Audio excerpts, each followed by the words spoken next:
여러분, 혹시 이런 경험 있으세요? 칫솔질할 때마다 피가 나고 잇몸이 빨갛게 부어있고 입 냄새까지 심해져서 정말 고민이셨던 적 말이에요. 그래서 할머니가 해주시던 소금물 가글을 시작했는데 처음 며칠은 좋아지는 것 같더니 갑자기 잇몸이 더 아프고 헐어버린 경험 분명히 있으실 거예요. 왜 이런 일이 일어날까요? 안녕하세요, 여러분. 닥터 오름입니다. 오늘 제가 들려드릴 이야기는 정말 충격적입니다. 지난달 저희 연세미소치과에 오신 김영희 할머니, 76세 분이셨는데요. 한 달 동안 매일 진한 소금물로 가글을 하시다가 잇몸이 완전히 망가져서 응급실까지 가셨다는 거예요. 도대체 뭐가 잘못된 걸까요? 사실 소금물 가글 올바르게 하면 정말 효과적인 잇몸 관리법입니다.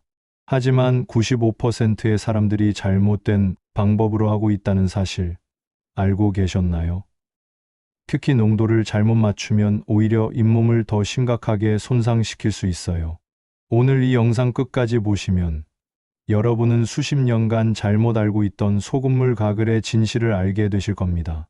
먼저 소금물이 정말 잇몸 건강에 좋은지부터 알아볼까요? 서울대 치의학과 박민수 교수팀이 2023년에 발표한 연구 결과를 보면 적절한 농도의 소금물 가글을 한 그룹은 일반 물로 가글한 그룹보다 잇몸 염증 지수가 무려 47% 감소했다고 나와 있습니다. 하지만 여기서 중요한 건 적절한 농도라는 부분이에요. 소금의 주성분인 염화나트륨이 우리 잇몸에 어떤 작용을 하는지 쉽게 설명해 드릴게요. 여러분이 오이를 소금에 절이면 물이 나오잖아요. 이게 바로 삼투압 작용이에요. 마찬가지로 잇몸이 붓고 염증이 있을 때 소금물로 가글하면 염분이 부은 잇몸 조직에서 염증으로 생긴 물을 빼내주는 거예요. 마치 자연적인 소염제 역할을 하는 거죠.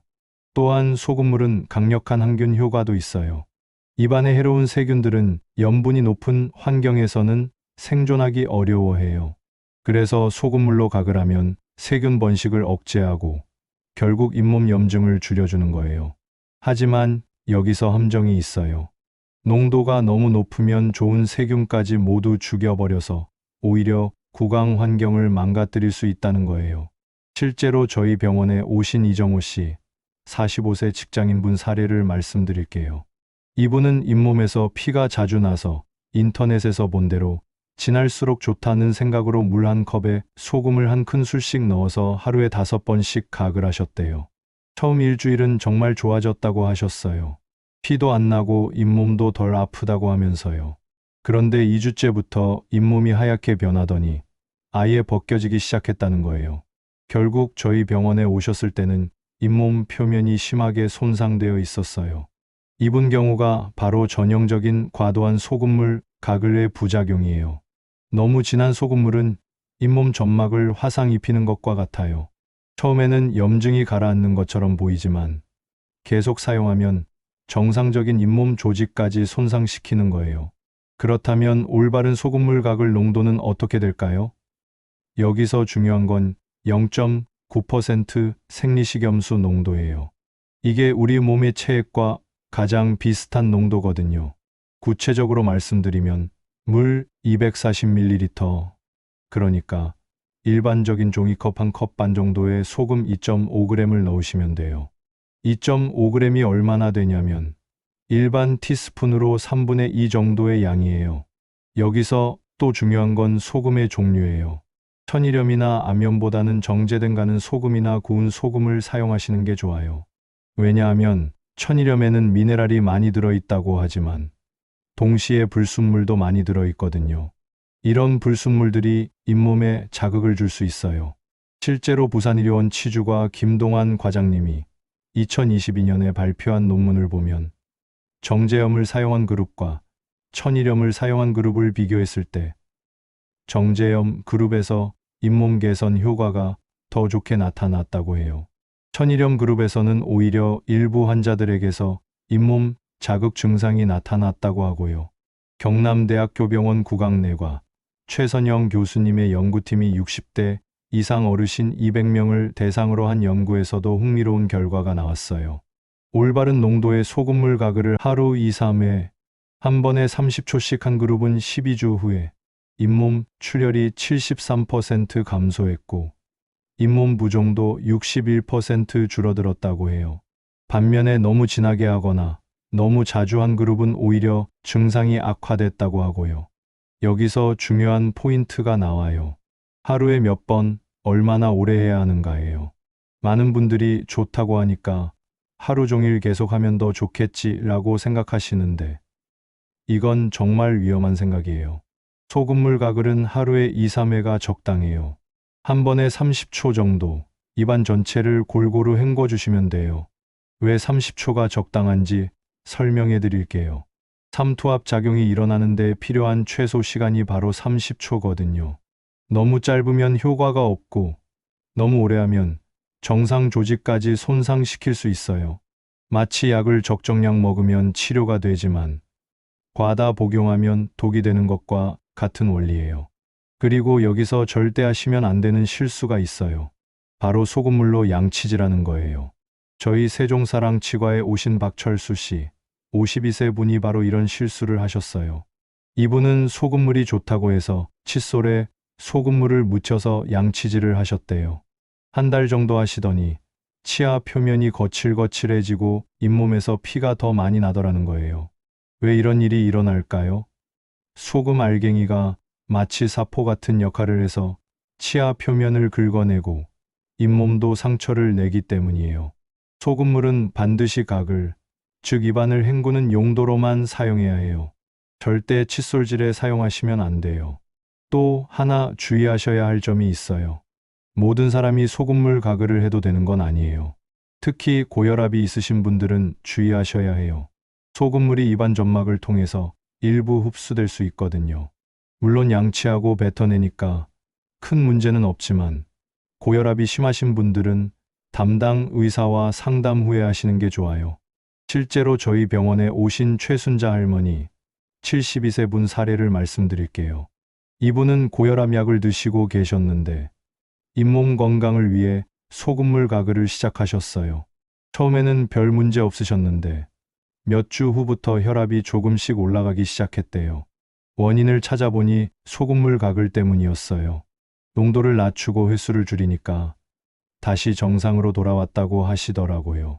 신장 질환이 있으신 분들도 주의하셔야 해요. 신장이 나쁘면 염분 배출이 잘 안 되거든요. 그래서 소금물 가글도 신장에 부담을 줄 수 있어요. 신장 질환이 있으시다면 반드시 담당 의사와 상의하시고 하세요. 그리고 치주염이나 심한 잇몸 질환이 있으신 분들은 소금물 가글만으로는 한계가 있어요. 소금물은 어디까지나 보조적인 역할이에요. 근본적인 치료는 치과에서 받으셔야 해요. 인천희망치과 안미경 원장님이 치주염 환자 150명을 대상으로 한 연구를 보면 소금물 가글만 한 그룹보다는 전문적인 치료와 소금물 가글을 함께 한 그룹에서 훨씬 좋은 결과가 나타났다고 해요. 염증 개선 효과가 무려 3배 이상 차이 났다고 하더라고요. 이제 구체적으로 어떻게 해야 하는지 단계별로 설명해 드릴게요. 첫 번째, 물 240ml를 준비하세요. 너무 뜨거우면 안 돼요. 미지근한 정도가 좋아요. 왜냐하면 뜨거운 물은 잇몸을 자극할 수 있거든요. 두 번째, 정제된 가는 소금 2.5g을 넣으세요. 티스푼으로 3분의 2 정도예요. 이때 소금이 완전히 녹을 때까지 잘 저어주세요. 소금 알갱이가 남아있으면 잇몸을 상처 낼 수 있어요. 세 번째, 입안에 머금고 30초간 가글하세요. 이때 구구구 소리를 내면서 목구멍까지 닿도록 하시면 더 좋아요. 하지만 절대 삼키시면 안 돼요. 네 번째, 가글 후에는 깨끗한 물로 한 번 더 헹궈 주세요. 소금기가 입안에 남아있으면 좋지 않아요. 여기서 타이밍도 중요해요. 언제 하는 게 가장 좋을까요? 가장 효과적인 시간은 식후 30분 후예요. 식사 직후에 하면 음식물 찌꺼기와 섞여서 효과가 떨어져요. 그리고 잠자리에 들기 전에 한 번 더 해주시면 밤사이 세균 번식을 억제하는 데 도움이 돼요. 대전선병원 치과 이상훈 과장님의 연구에 따르면 식후 30분에 소금물 가글을 한 그룹이 식사 직후에 한 그룹보다 플라크 제거 효과가 42% 더 좋았다고 해요. 타이밍이 정말 중요한 거죠. 그런데 여기서 또 한 가지 주의할 점이 있어요. 소금물 가글 후에 바로 칫솔질 하시면 안 돼요. 소금물로 인해 치아 표면이 일시적으로 연해질 수 있거든요. 최소 30분은 기다린 후에 칫솔질 하세요. 이제 많은 분들이 궁금해하시는 부분을 말씀드릴게요. 소금물 가글 얼마나 오래 해야 효과가 나타날까요? 개인차가 있지만 보통 2, 3주 정도 꾸준히 하시면 잇몸 출혈이나 부종 개선 효과를 느끼실 수 있어요. 하지만 1, 2개월은 꾸준히 하셔야 확실한 효과를 보실 수 있어요. 저희 광주 미래치과에 오신 김민지 씨, 28세 직장인분 사례를 말씀드릴게요. 이분은 임신 중에 잇몸이 많이 부어서 고생하셨어요. 임신 중에는 호르몬 변화로 잇몸이 예민해지거든요. 산부인과에서 약물 치료는 어렵다고 해서 소금물 가글을 권해드렸어요. 정확한 농도와 방법으로 3주간 꾸준히 하시니까 잇몸 출혈이 90% 이상 줄어들었다고 하시더라고요. 특히 60대, 70대 어르신들께는 소금물 가글이 더욱 도움이 될 수 있어요. 나이가 들면 침 분비량이 줄어들거든요. 침이 부족하면 입안이 마르고 세균이 번식하기 쉬워져요. 소금물 가글은 침샘을 자극해서 침 분비를 촉진시키는 효과도 있어요. 울산동 강병원 치과 노인구강의학과 황정숙 교수님의 연구를 보면 65세 이상 어르신들이 소금물 가글을 6개월간 꾸준히 하신 결과 구강 건조증이 58% 개선되었고 잇몸 건강 지수도 크게 향상되었다고 해요. 하지만 여기서 중요한 건 소금물 가글이 만능이 아니라는 거예요. 가장 기본이 되는 건 여전히 올바른 칫솔질이에요. 부드러운 칫솔모로 잇몸과 치아 경계 부분을 45도 각도로 마사지하듯 닦아주시는 게 중요해요. 그리고 치실이나 치간 칫솔 사용도 빼놓을 수 없어요. 칫솔로는 치아 사이사이를 완전히 깨끗하게 할 수 없거든요. 소금물 가글은 이런 기본적인 구강 관리에 더해서 하는 보조적인 방법이라고 생각하세요. 마지막으로 정기적인 치과 검진도 정말 중요해요. 아무리 집에서 열심히 관리해도 치석 제거나 전문적인 잇몸 치료는 치과에서만 받을 수 있어요. 6개월에 한 번씩은 꼭 치과에 가서 검진 받으시기 바라요. 결론적으로 소금물 가글은 올바른 방법으로 하면 정말 효과적인 잇몸 관리법이에요. 하지만 농도와 횟수, 방법을 정확히 지켜야 해요.